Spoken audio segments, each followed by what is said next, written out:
আসসালামু আলাইকুম প্রিয় দর্শক, কেমন আছেন সবাই? আশা করি সবাই ভালো আছেন। আমিও আলহামদুলিল্লাহ ভালো আছি। ওয়াজি অ্যাগ্রো ইউটিউব এবং ফেসবুক পেজ থেকে সবাইকে স্বাগত জানিয়ে শুরু করছি আজকের ভিডিও।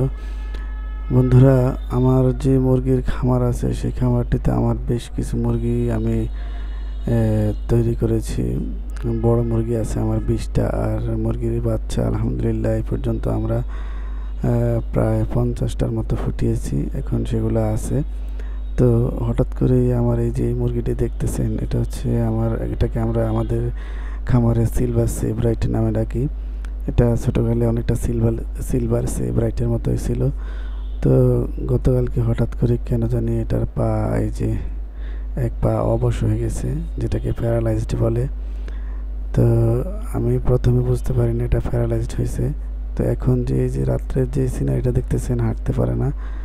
আমি সকালে আদার দেওয়ার সময়, খাদ্য দেওয়ার সময় দেখেছিলাম যে ওটা ইয়ে করে ঝুম ধরে বসেছিল। তো রাত্রে এসে দেখি যে এটা হাঁটতে পারে না, এইভাবে হাঁটে। এবং এটা তো রাত্রে, এই ভিডিওটা তো রাত্রে করেছি, এবং পরের দিন সকালবেলা এটা একেবারে মোটেই দাঁড়াতে পারে না। তো আমি যতটুকু জানি যে এটা ভিটামিনের অভাবে হয়েছে। তো যে আমি আজকে ভিটামিনের ওষুধ খাওয়াবো। তো খাওয়ানোর পরে কী অবস্থা হয় সেটা আপনাদেরকে জানাবো। আপনারা দেখবেন এবং আমার এক্সপেরিমেন্টটা আমি আপনাদের সাথে শেয়ার করব। সবাই ভালো থাকবেন, সুস্থ থাকবেন। আল্লাহ হাফেজ। আসসালামু আলাইকুম রহমতুল্লাহি ওয়া বারাকাতুহু।